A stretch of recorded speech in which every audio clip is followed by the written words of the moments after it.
Well, good afternoon, everybody. And on behalf of Christine Brown and myself, Andrew Barry, I'd like to welcome you back to March Manure Mondays. This is our last session for 2024, and I think we've got a good one lined up for today. If you joined us last week, we had a great chat. We had Dan Anderson here from Iowa State University, and Dan was talking about manure additives. So that session, along with the previous two, have all been recorded and are posted now on OMAFRA's Field Crop News. To get there, there is a link that is in the email that we send out to you following these sessions, or just simply go to YouTube and do a search there for OMAFRA Field Crop News, and then you can scroll through the options to find Manure Mondays. So a reminder just logistically that we do count on everybody staying muted for this session, but not silent. We want you to communicate through the chat. Look forward to your questions, your comments, and we will pull those through to our presenters today as we go through the session. Topic today is composting bedded pack barns, the Ontario study. And you may be thinking, why are we continuing with this conversation? We've done this the last 2 years, in fact. But there's good reason for that. And last year's session, we had over 500 views on the recorded content. And what's being shared today is some new material, result of an Ontario study that has just been completed. So there is some fresh material. We have some fresh faces to add to the mix. And they were very clear that they wanted me to make it known that they are the most watched Manure Monday ever. So quite a team that we have. We'll start it off. Our presenter today is going to be Dr. Angie Wilson. So I'll invite Angie to come on, and we'll get her presentation up here. Welcome, Angie. Glad to have you here. And Angie is she's a postdoc scholar at the University of Guelph and has done all kinds of projects I could rhyme off for you in the dairy industry. A lot of them, though, relate back to housing requirements and how that affects animal behavior. And so I think you'll see some of that come through in your presentation today. But I'm going to turn it over to you, Angie, to take it away. And after the presentation, we're going to bring up a panel and we'll have a discussion all together then. All yours, Angie. Thank you. Today, I'll be sharing insights from our project, which is on compost bedded packs. And the focus here is to share information on the various ways that producers are managing their packs. And at this point, we're not making recommendations. I'd first like to acknowledge our project collaborators. Dr. Renee Bergeron is the principal investigator of this project, and we have collaborators from the University of Guelph, Windsor, Dalhousie, and OMAFRA. And this project is funded by OMAFRA with contributions from the Dairy Farmers of Ontario and the Quebec dairy producers. And we're very grateful for the producers who participated in the study and made it possible. And I'd also like to thank our master's students and undergrad students that were involved in this project. And this work originally started with Tom Wright and Christoph Wand with summer projects and work, and they in part made this larger project happen.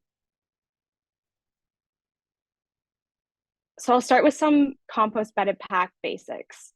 So these systems are a type of loose housing system, and they were first developed in the 1980s to increase cow comfort and longevity and lower the initial startup costs. And the resting area is an open area that's made up of manure and bedding, and it's mixed together and it's in various stages of composting. The goal of a compost bedded pack is to provide cows with a clean, comfortable resting area.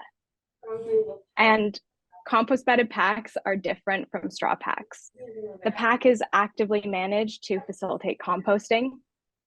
In traditional bedded packs, they undergo anaerobic fermentation and they have bedding added daily, but not worked in. And with those, maintaining adequate cleanliness is a challenge, and there's risk for intramammary infections. Compost bedded packs generally have a greater area per cow. And I'd like to point out that compost bedded packs are not manure packs. These systems have the potential to improve animal welfare, The resting area is open, so it allows for cows to lie in various positions and they can move freely. They can interact with each other and walk and show estrus behavior on solid, non-slippery footing. Fewer injuries like hock lesions are seen because the surface of the pack is not abrasive. And well-managed packs give cows a softer, dry area to stand, and less lameness has been reported for packs. Compost-bedded packs work by composting, which is the aerobic decomposition of organic materials by microorganisms under controlled conditions. So the inputs of the system are bedding material, which is a source of carbon, manure from cows, which is a source of nitrogen and moisture, and oxygen, which is applied through mixing or working the pack. And these are all mixed together. And composting occurs over a wide range of conditions, and it requires adequate moisture levels, temperature, a balance of carbon to nitrogen, and pH and oxygen to support the microorganisms. And through this process, moisture and CO2 are released and heat is generated by the microorganisms, and the result is compost. And the solid manure can be applied to land right away, or it can be stored, or it can be further composted to improve the quality and stability. So our overall project goal is to understand how compost-bedded packs in Ontario are managed and find out which management practices are related to good pack conditions, good milk quality, and clean and healthy cows. And this is the largest project in Canada looking at compost-bedded packs to our knowledge. And for these systems, management is important for them to be successful, but there's limited data available in Canadian climates. We have multiple phases to this study. I'll be talking about the first phase, which was an observational study where we visited 25 commercial compost-bedded pack farms in Southern Ontario. Producers completed an initial survey on management practices, and then every time we visited, we asked more questions about management, as we found they changed every time with the seasons. Every farm was visited 6 times, 2 months apart, from approximately April 2022 to April 2023. And having visits throughout the year allows us to capture seasonal variation. This is the distribution of farms in Southern Ontario, and each number in the blue circle is the number of farms in each county. 16 of the farms in our study used automatic milking systems, and 9 used parlor. There was an average of 83 cows on the pack, ranging from 22 to 240. And the stocking density, or area per cow, was an average of 124 square feet per cow, ranging widely from 39 to 242. The new NFAC Dairy Code of Practice in Canada that comes into effect shortly on April 1st of this year requires that resting areas in group pens provide at least 100 square feet per cow. This is down from the current requirement of 120 square feet per cow.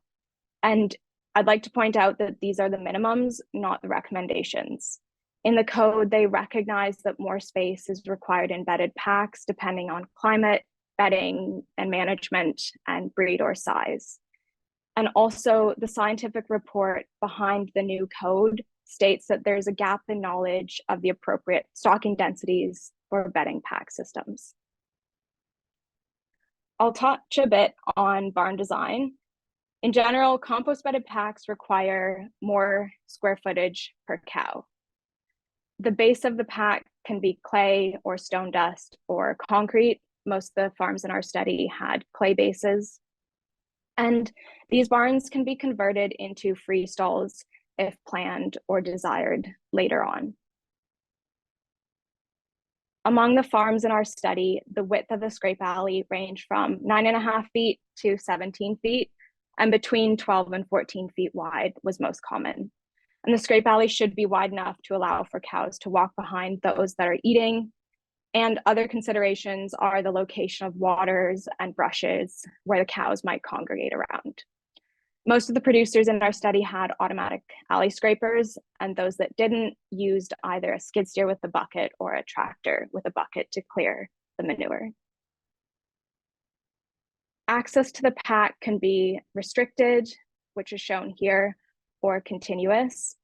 Restricted access means there are water troughs or gates that create entry points on and off the pack. And these entry points, like here in the picture, are higher traffic areas, and so they're usually wetter. And some producers manage these areas by adding more bedding. Others consider them as a transition area and don't really manage them. Continuous access means there are no barriers to the entrance of the pack, which is shown in this picture, and cows can get on and off the pack anywhere along the scrape alley. A curb here helps contain pack material and reduce the amount that ends up on the scrape alley. And since the base of the pack is lower than the scrape alley, most farms will have a concrete step to facilitate cows getting on and off the pack.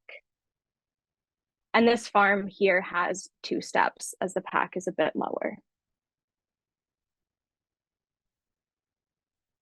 Water troughs should be designed so that water does not end up on the pack. Controlling pack moisture can be challenging, which I'll talk about. So it's important to minimize unnecessary moisture from entering the pack, which an example of that is water spilling out from troughs. The farms in our study had water troughs that were accessible from the scrape alley only or located away from the pack.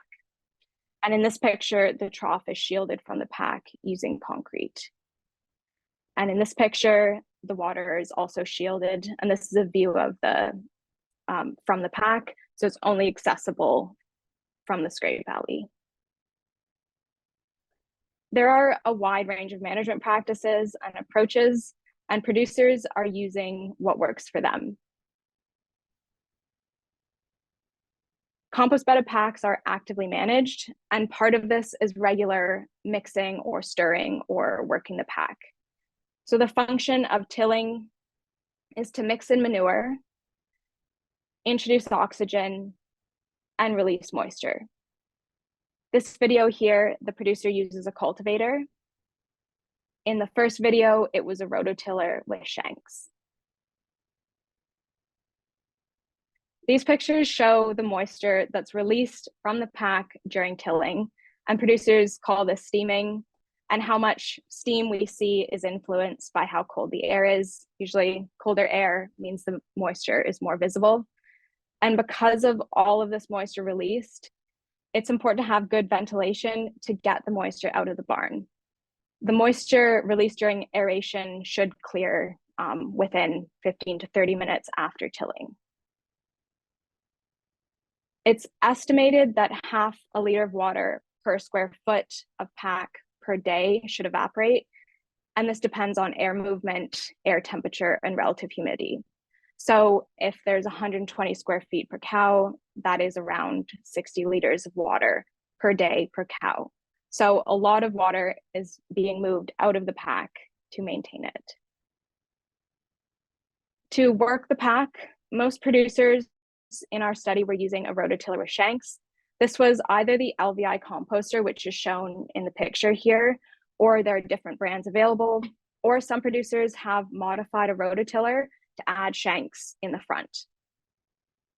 Cultivators were the next most common piece of equipment, followed by a combination of using both rototillers and cultivators, and some producers used only rototillers.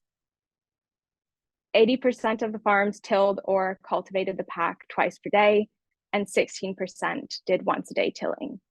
And usually producers are tilling the pack during feeding or milking when cows are off the pack. For bedding substrates, most farms use sawdust. Some used a combination of sawdust and MDF. MDF stands for medium density fiberboard, and it's been ground up. Producers sometimes call this fluff or dust. Think about ground up IKEA furniture. This material is lighter and fluffier than sawdust. And in several of the bedding samples we've analyzed, MDF has a much lower carbon to nitrogen ratio than sawdust. And this material appears to absorb moisture well, but it doesn't have high enough carbon required for composting. Some farms use only MDF, and a couple farms use just sawdust and straw and corn stalks. None of the farms in our project only use straw in the pack, but some farms did add in straw during periods where we had bedding shortages. And in general, they did not find that straw absorbs moisture well. How often bedding is added depends on the weather, stocking density, or area per cow, and the equipment that producers have available. The frequency of adding bedding ranged among the farms from daily to monthly, and several farms didn't add bedding throughout the summer months. And producers are adding bedding in various ways, depending on their equipment and setup. This producer here is using a skid steer with a bucket, and they bring the sawdust from a pile adjacent to the pack and spread it out. And again, the purpose of adding bedding is to absorb moisture and provide carbon. This producer uses a manure spreader, and there are various sizes that producers have. I'd like to point out that this producer has blocked off the pack to the cows, and they're also adding bedding while the cows are at milking and coming back onto the scrape alley.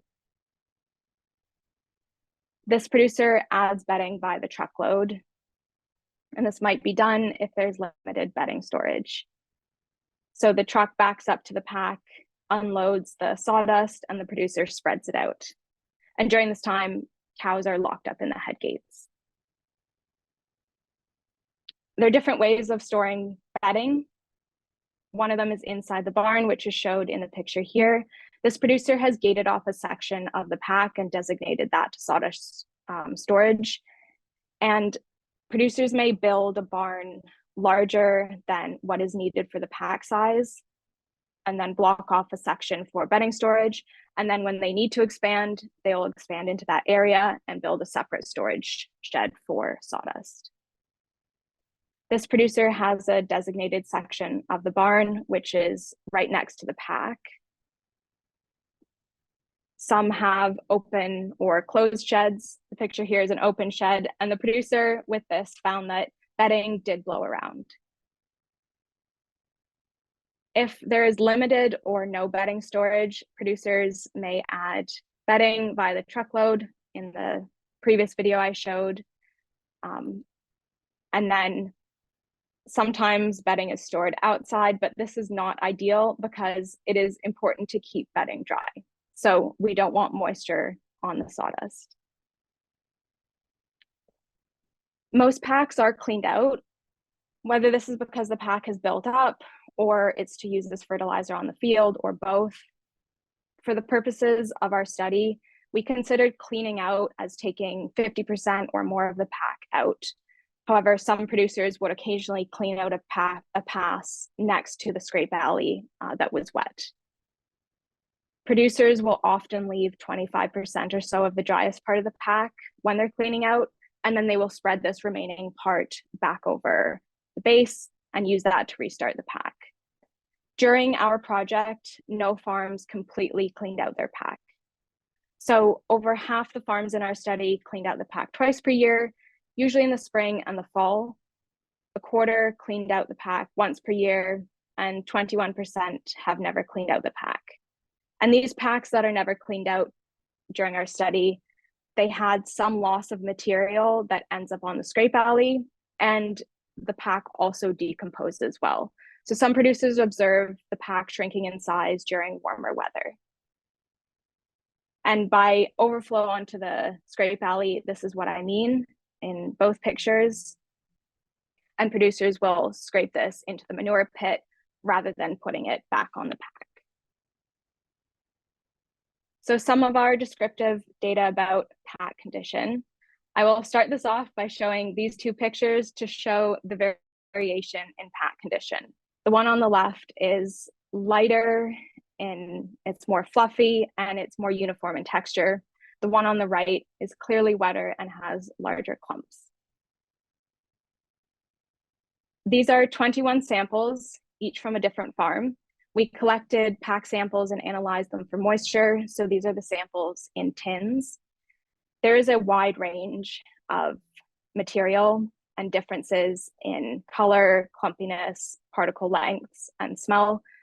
And from my experience, packs that are drier and are composting well have little to no smell, and their smell would be more earthy. These two highlighted samples are MDF, so they're lighter in color, and you can see a little bit of the particle board there. This sample is corn stalks, and the rest are sawdust. These samples are sawdust mixed with straw. This was during the time where there were some sawdust shortages, so producers were adding straw to extend the bedding.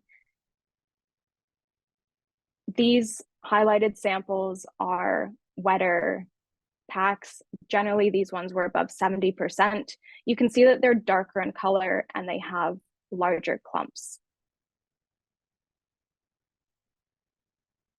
And these samples are lighter in color. They have lower moisture content. So they're either sampled from drier packs or more recently from packs that had sawdust recently added. The overall pack moisture of all of our farms and all 6 visits over the course of a year was 64%. And this ranged from 42 up to 74%. The recommended range for optimal composting conditions is between 40 and 60 to 65. This range comes from composting literature, and it's cited in papers on compost bedded packs. So packs that are either too wet or too dry will inhibit microbial activity, and wet packs increase the risk of mastitis because the wet pack sticks to cows, including their teats. Descriptively, pack moisture was lowest in the summer and highest in the winter. And spring, winter, and late fall are more challenging seasons to manage a pack because of the colder and wetter weather. So expect differences throughout the year. And to visualize this, these are 3 samples from the same barn, from the same pack. The first sample is wetter and it's darker, and you can see the clumps. This was taken in early April. The moisture content of that is above 70%. In June, 2 months later, the pack moisture was about 59%, and you can already see the difference. And then in August, it was just above 50%. So this shows how pack moisture changes over the seasons, even within the same farm. We also take pack temperatures, and the average of the pack at 30 centimeters or 1 foot below the surface of the pack was 33 degrees Celsius, and it ranged from 14 to 54.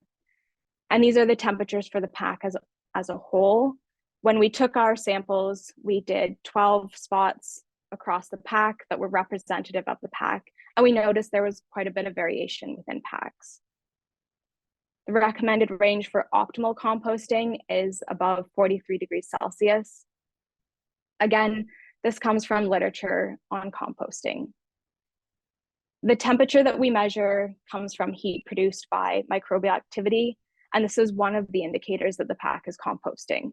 So lower temperatures can indicate a slower rate of composting activity, whereas higher temperatures can indicate a faster rate. And looking at the average temperatures seasonally, temperatures were higher, at least descriptively, in the summer compared to the other months. So I talked a bit about the carbon to nitrogen ratio, and the balance of carbon to nitrogen is another indicator for composting conditions. Overall, the average carbon to nitrogen ratio was 19.3, and there was a large range.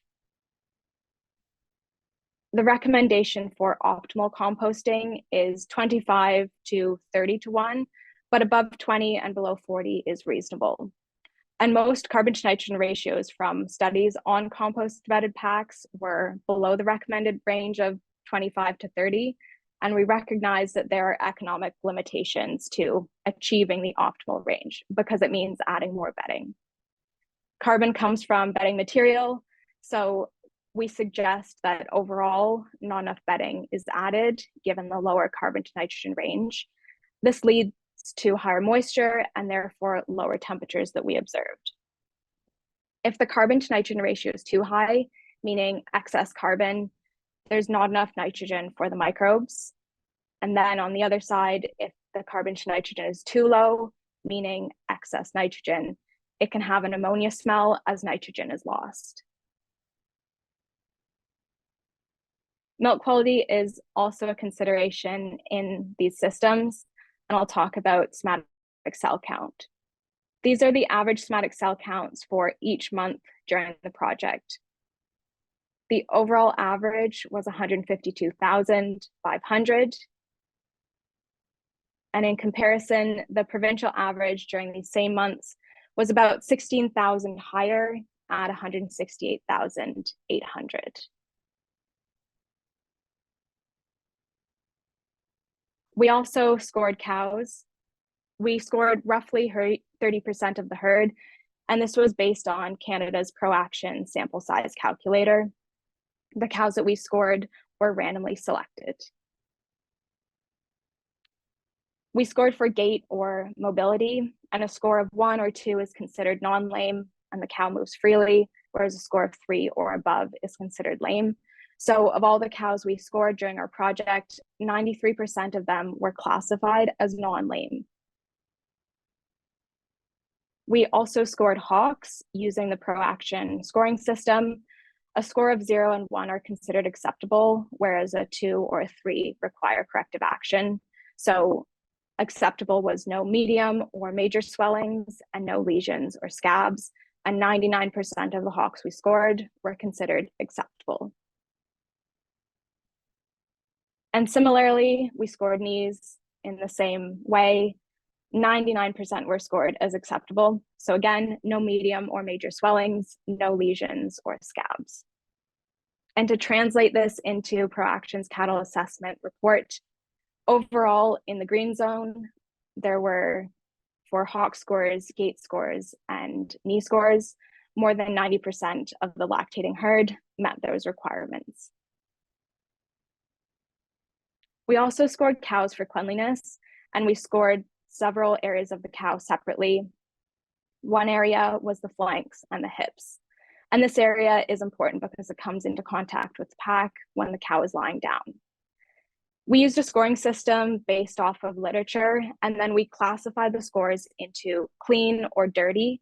So our score of a clean translates into the Dairy Code of Practice scoring system, which is shown here, translates into a score of a 1 or a 2. So this is what we considered clean, and anything beyond that or dirtier than that was considered dirty. This is the percentage of cows with flanks and hips that were considered clean. During the summer, more cows scored as clean, descriptively, which is in line with the observed lower moisture. As moisture content of the pack increases, the pack sticks to cows, and this increases the risk of mastitis. So that's why we score cleanliness. One advantage of compost bedded packs is that producers are able to have a mix of different breeds and cows of different sizes because the lying area is not restricted by stall size. We learned a lot from talking with compost bedded pack producers, and these are some of the tips based on their experiences. Compost bedded packs require ongoing adaptable management, including taking proactive approaches. Ideally, bedding should be added before a spell of wet weather, not after. Once the pack gets too wet, it's harder to catch up, and it seems like you're adding a lot of bedding. So it's best to be proactive if possible. Compost bedded packs are very different from managing a freestall because there's a lot more bedding required. Otherwise, the system wouldn't work. Storage for sawdust or bedding should be considered. This includes having enough storage to have room for extra in case there are supply shortages, which do happen. We did see this during the winter of 2022-2023. So having the ability to store sawdust and keep extra if needed is helpful. And also make sure that the door to your sawdust storage is large enough so that the truck can back in, because this makes unloading a lot easier. Build with considerations in mind for future expansion. Some producers will build a pack that's larger than needed and then gate off a section to store bedding, which is what I had mentioned earlier. And if they expand and they do need this space for cows on the pack, they will build a shed. Ventilation is important as well. Even distribution of air across the pack is important to promote evaporation out of the pack and get it out of the barn, and to make sure that cows are evenly distributed across the pack. Otherwise, this can happen where cows are bunching under the fans because that's where the airflow is. So a higher density of cows under the fans means more manure in those areas become wetter, and this can affect pack function. And we do have some data on this from our study that we hope to share once it's published. And finally, talk with other producers and visit their barns to find out how they're managing their packs and what works for them, what doesn't work for them, and what they've tried. And also find out who their builder was and make sure your builder knows what they're doing and that they have built a barn for packs before, because there are different considerations compared to free stalls. And overall, we found from producers that they were highly satisfied with the system, particularly with the ability to optimize cow comfort. So overall, our project supports that compost bedded packs promote cow comfort, as the gait or mobility scores, the hock and the knee scores overall were positive. Compost bedded packs can have good milk quality, and this is supported by the somatic cell count of our project farms overall being ahead of the provincial average. Maintaining pack moisture is key to pack performance, and the challenge is often with packs that are too wet rather than them being too dry. And this is especially in the Canadian conditions or Ontario conditions that we studied in. Packs that are too wet inhibit composting, and it increases risk of mastitis. And the late fall, winter, and spring months continue to be the most challenging months to manage a pack.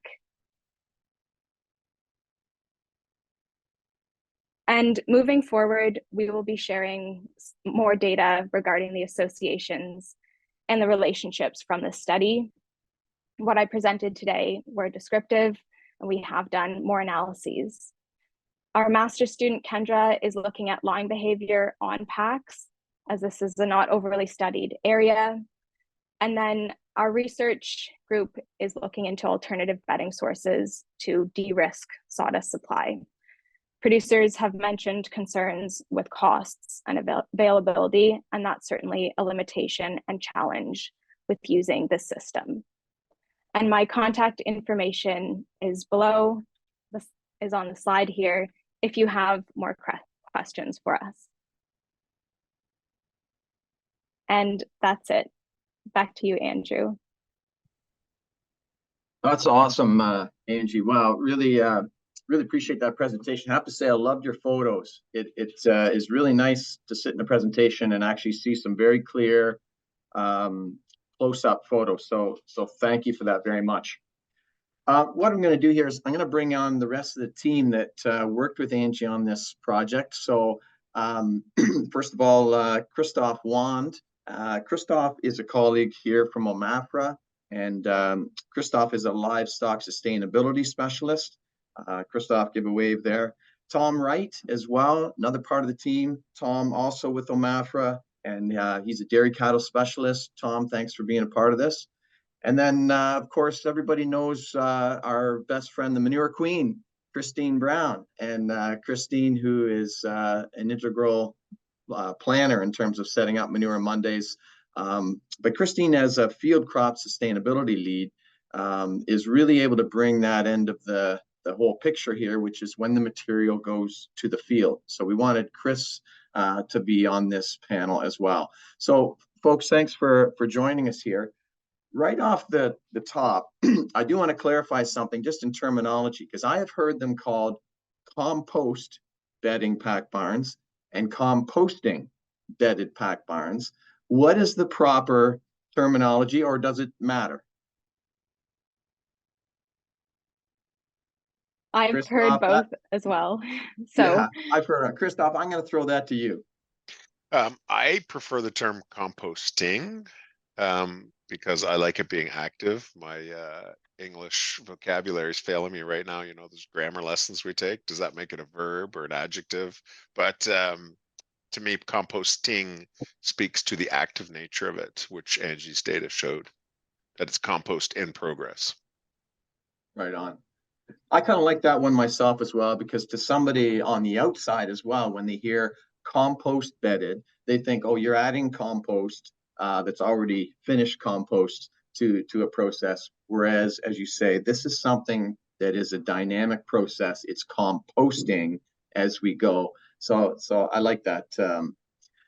Couple things just to clarify right off the bat. A question that came in the chat, Angie, for you is, you remember the picture where you had kind of the steps down into the pack area. Tim is asking, is as the pack builds up, do those steps disappear then, and they're literally just walking straight across? yes, that's right. As the pack builds up, they become covered. And most of the times we visited farms, you couldn't even see the steps. And I wasn't aware that they existed until producers had cleaned out, or we started looking at pack depths and feeling what was actually under. Okay, right on. Thank you.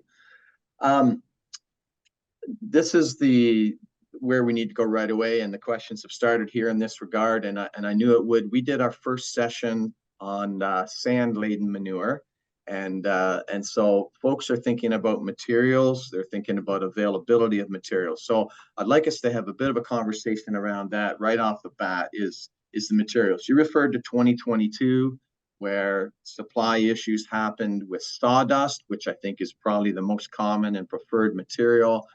What is the status of that right now in terms of supply, availability, economics, the whole bit? So Angie, I'll let you start, but then the others can jump in terms of sawdust, and then we'll go to what other materials might be there. So the supply seems to vary based on who the suppliers are. Producers have found that if they have a good relationship with the supplier and they know how much bedding they need over the course of the year, they will book it and it's always available for them. And if they don't need sawdust in the summer, they will store it so they have extra in the winter. So for some producers, supply like that isn't an issue. But we did have some mill shutdowns during the winter, and quite a few producers were without a load or two of sawdust. And then cost, of course, seems to be increasing. There were fuel charges added by some companies during our project. So other folks in the panel, any comments to add to that? You know, Andrew, I guess I'm going to jump in because I see one here in the chat. There's peat moss being suggested, or some people suggest it, and certainly peat moss does have very high absorbency. It's an amazing product that way, and I'm going to suggest it is not a good fit for two reasons. One is that we need to have a serious discussion about the sourcing of that material. This is part one. And then part two would be it's just not a very good carbon source, right? It's already stabilized wood material in its nature. So it's not the world's best donor, you know, in terms of that whole carbon nitrogen ratio that Angie's pointed out. It may not be our best candidate. So it's not one I'd go to. Okay. The thing I'd add maybe, Andrew, to the sawdust discussion is that we have in Ontario, a lot of people relying in these barns on sawdust from Northern Ontario. So coming out of classic mills, so there's long transportation. Those mills are, they can be shut down for various reasons, maintenance, supply issues on their own side of their industry. But we also have quite a few barns that are sort of more local supplying their sawdust. So if there's like flooring mills or cabinetry, there's sort of ongoing processing where this sawdust is more local in nature and not coming out of a distant mill. So sometimes that supply is more reliable, but there's challenges there too as well. So it's people are sourcing sawdust from different places, different distances. They're not all created equal.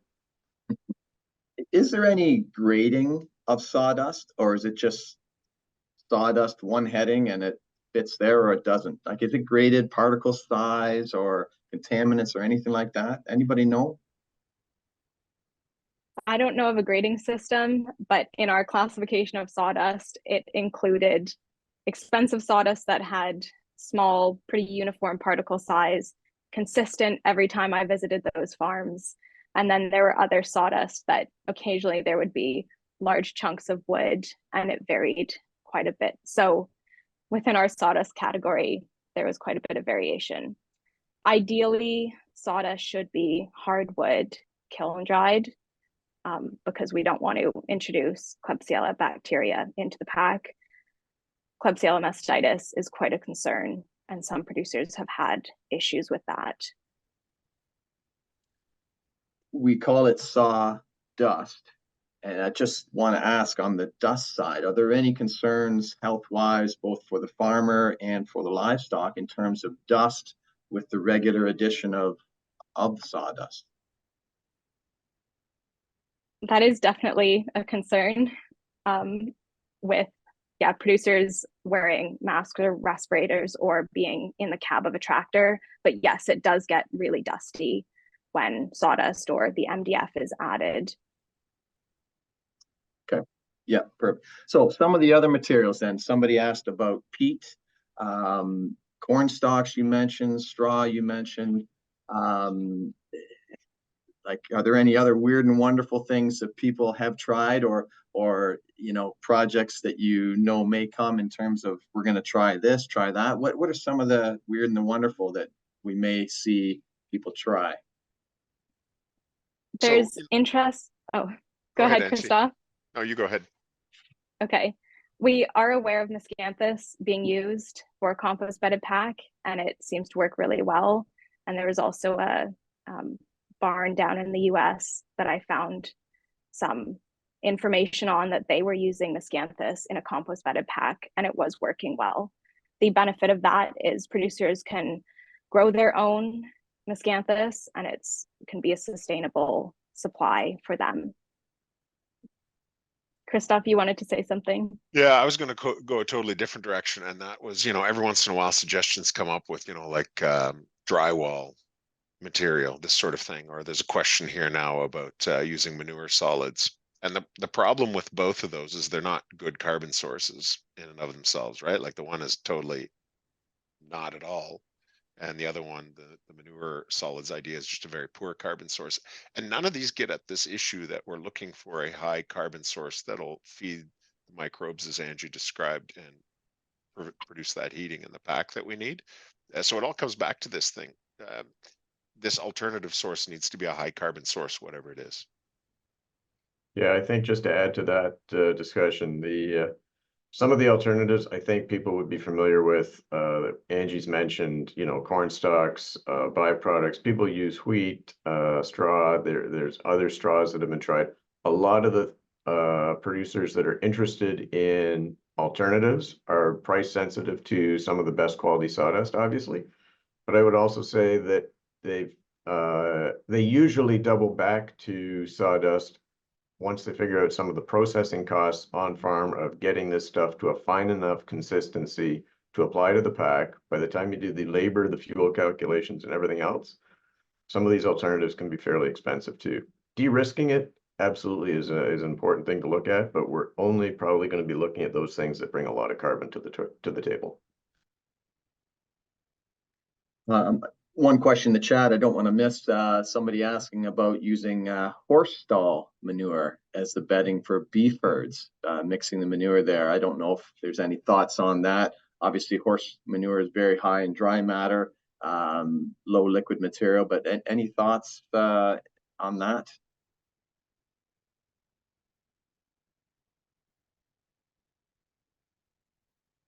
I No guess real since, thoughts on that. since no one's gonna jump on it, I mean, I come back to this thing.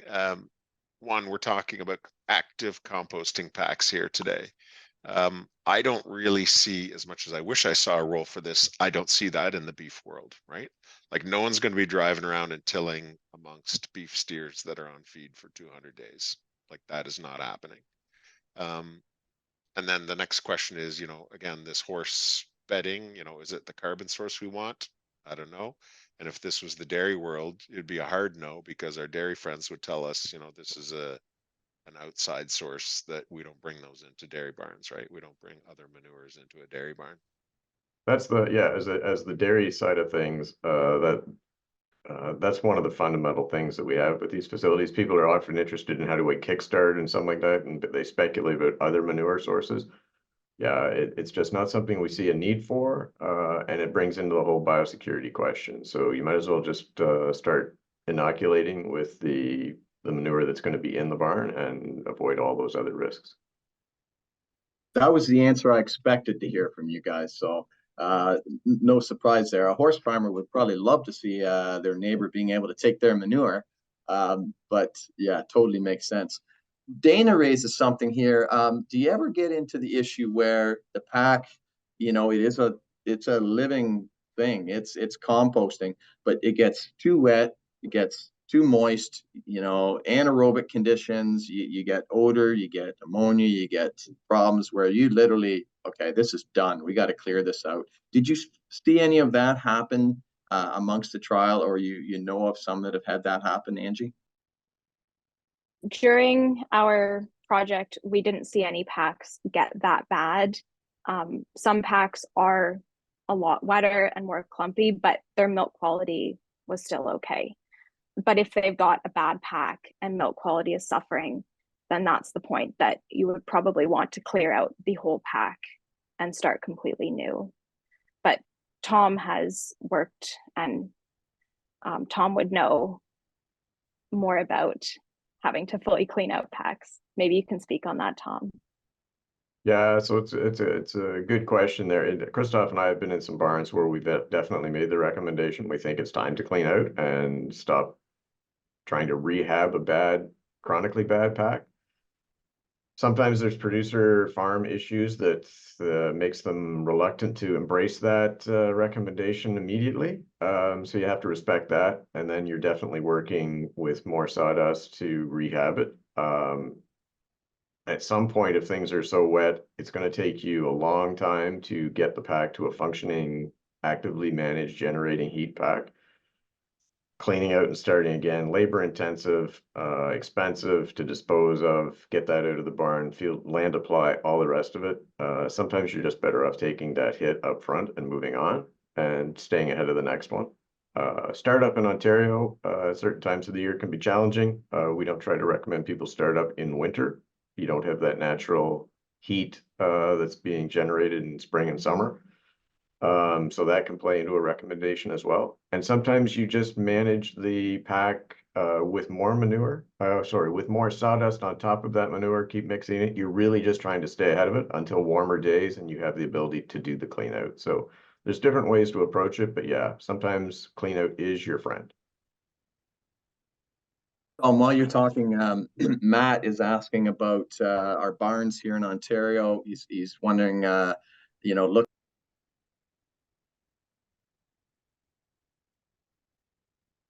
Andrew, you muted yourself Andrew. partway through that answer. Yeah, sorry. I'm muting a bit here because there's construction going on in the background. Sorry, guys. It's Bill actually was asking about, he's looking at our barns and seeing, wow, the ones in the photos Angie had, they looked awful clean. The roof looked awful clean. You wondered, are there covers on the truss bottoms? And maybe further to that, Tom, just is there a better type of barn design that works well in terms of ventilation and so on for a compost pack barn?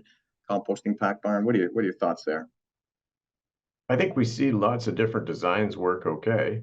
So that I think to, you know, one of the best points, you know, as somebody who was listening to Angie's presentation, find a builder who's built one of these things before is about the best piece of advice you'll get out of this hour-long thing. If you're going down this road, you don't want to have your barn be their first experience on this one. And Yeah, just the only ahead. thing I'll add to that, Andrew, because you know it's such an important thing, and once it's built, probably the biggest challenge we see is people who don't get a high enough sidewall. And the high enough sidewall, you know, allows a number of things. One, it lets the pack to build. We have people who run into challenges tilling with their tractors because you're driving on this pack, right? You're up on this pack driving, and you know, you saw some of the pictures with the fans. That becomes a challenge if your sidewall is not high enough. Your ability to bring in air becomes a challenge if your sidewall is not high enough too. So that's agreeing with Tom totally. You need someone who has an eye for that as you're going forward. Angie's slide there where she's talking about moving 60 liters of water out per 100, basically 60 liters per cow on the pack. Every day has to get out of that barn. We think of our, you know, you think of our tie stalls here, that manure gets carried away every day. We think of free stalls, we think of that gutter, with all of that is scraped out of the barn. This is the only system where your manure storage is under that roof where the cows are. And wrapping your head around the amount of ventilation required for that is, yeah, it's something you need experience with, I would say. Just to fully answer Bill's question too, he's asking, are covers on the truss bottoms common in Canada? And Christoph is nodding his head, so let's just go with a yes on that. Chris Brown, we want to bring you in here. This material, it may be in the barn for a long time, but it's going to the field eventually.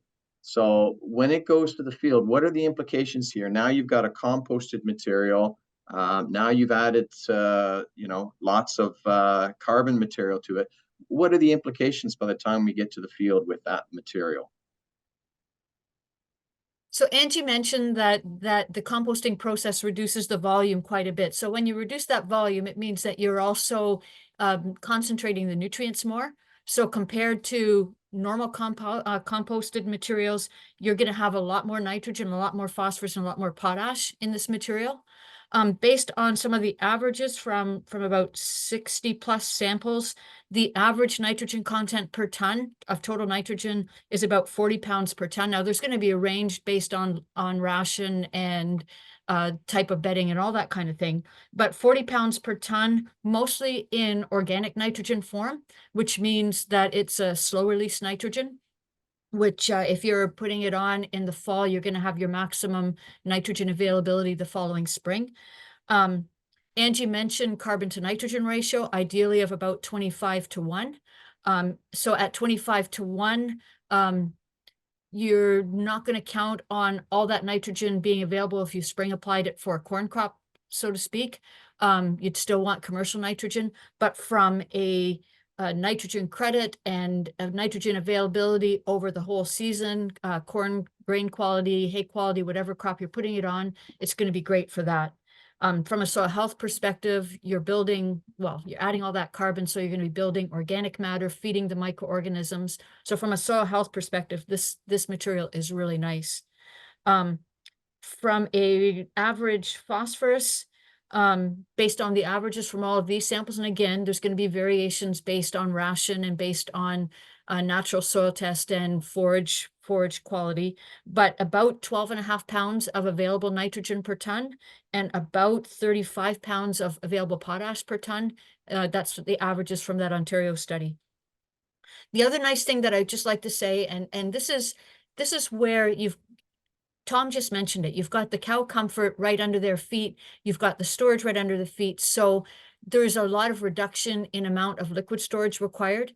The nice thing about compost storage is you can take that compost when you're cleaning out the barn to a field, say, farther away from the farm, where it can be stored until it's time to put that material onto the field.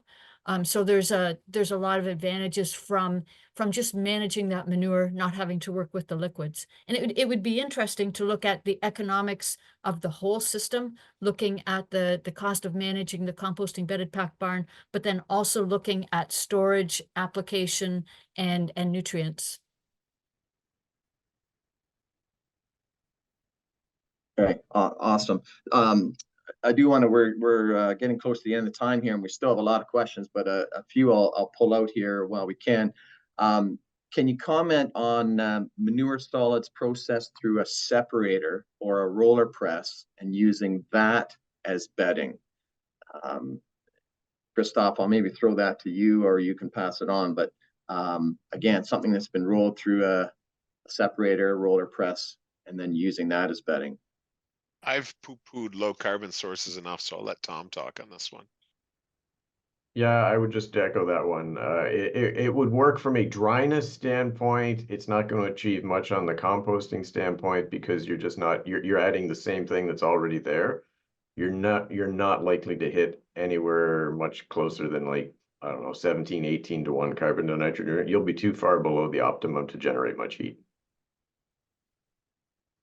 Another question, maybe this is for you, Angie, but particularly, I guess, during the year when the sawdust supplies were tight and folks were adding more straw, did you find any difference or a sweet spot where the ratio between straw and sawdust would result in a better pack? That's a really good question. That's something we're interested in, whether there is some kind of ratio. But during our study, we didn't see if there was any improvement really that was compounded with not enough sawdust to begin with. And then it ended up being a wet, mild winter. So those made pack conditions in general poor. But we did have a couple producers add just a bit of straw to their pack, and they saw pack temperatures increase. They were also using MDF in the pack, and it seemed to help with heat generation. There's a couple of questions here in terms of greenhouse gases and any parallel study that you did in terms of how does this affect emissions of greenhouse gases? Who wants to start commenting on that one? Tom, do you want to start that one? Yeah, what I would say is that we've done, so from a manure management greenhouse gas standpoint, there's a reasonable amount of work related to solid manure versus liquid manure that Andy Vanderzag at Ag Canada has been doing, not necessarily in compost barns, but because it's a solid system, it has, spillover, interpretation.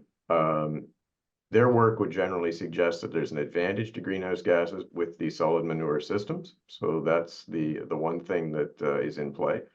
There's a little bit of work out of Michigan State University that kind of suggested some of the opposite to that. So I wouldn't say we're totally set on the science of greenhouse gases related to this yet, but I would say the Canadians' work so far is at least showing that there's an advantage to the solid manure system. I can just add a little bit to that. Andrew Vanderzag's work on the solids is the difference in methane production. So there's a lot less methane coming from solid manure than from liquid manure. But the other part of it is that with liquid manure, you also have a higher chance of having nitrous oxide emissions from manure that was applied in the fall. And if you've got a wet, cold spring, you've got the chance for nitrous oxide emissions from that liquid. You're not going to have the same thing as much with solid manure, and especially composted manure. Okay, maybe final question. Christoph, you can start this off. Like, this was an Ontario study. Do you know, are there studies like this done in the northern states at all, or any comparative studies that have happened? Yeah, and I'll really, flip that over to Tom and Angie pretty quickly. But yeah, there was work being done in Kentucky, and the rest of the panel can speak to that. But we're not the only ones looking into this. I will pump Angie and her lab's tires, though, that I think we're up there not only with the biggest study in Canada, but we got to be up there with any of the work done in Kentucky. I'll let them speak to that, though. Yeah, go ahead, Yeah. Angie. There's quite a bit of work out of the US and even in Europe looking at packs. And one thing in Europe is they'll add ventilation under the packs, which we haven't seen here. So it's in different countries. Yeah, Tom? Yeah, I just throw in and yeah, some of that work was done out of Minnesota years ago as well on compost pack barns, so there would be data out of that state as well. We'll throw one more. Nirala, my colleague, asks, are you monitoring O2 levels in your study and relating that with the tilling process that is used? As in oxygen levels in the pack? Yeah. So one of our collaborators on this project, Dr. Gordon Price out of Dalhousie, has been looking at the physical and chemical properties of the pack. So one of the measurements we took was respiration, and it was measuring in part CO2 and oxygen. So we should have data on that. And then we were also looking into tilling depth, which will be data available later once we work through it. So yes, that's something we have included. Fabulous. Christine, on tech support, I'm going to ask you to post our CEU credit for any who are certified crop advisors. While that is sitting there posted, Angie, I'm just going to ask you to comment. So what's next? Where do you go from here?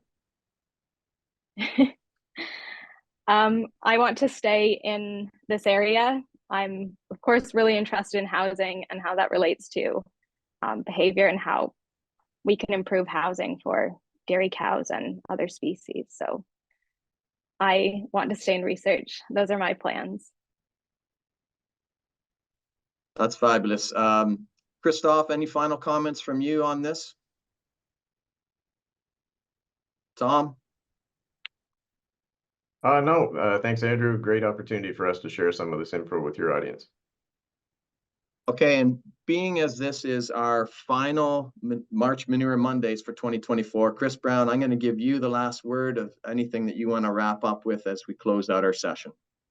I'd like to thank everyone for participating, for your questions, and for showing that you're interested in these sessions. And as a result, we'll plan for doing them again next year. But would really appreciate some ideas for topics that you'd like to see discussed. And if it's something that's a little bit different, maybe some potential speakers that could be included in that discussion. But again, thank you. And I want to ask Angie, have you studied in-floor heating for composting bedded pack barns? I have not, no. None of the barns in our study had in-floor heating. But in Europe, they'll have the ventilation systems to help with aeration. So there's some of that over there. Fabulous. Listen, Angie, thank you very much. We appreciate your presentation today. The three amigos that joined you, Christoph, Tom, and Chris, thank you very much as well. And to everybody else, have a great spring, and we'll look forward to seeing you next year. Thank you. Have a great day. Thank you. Thanks, Andrew.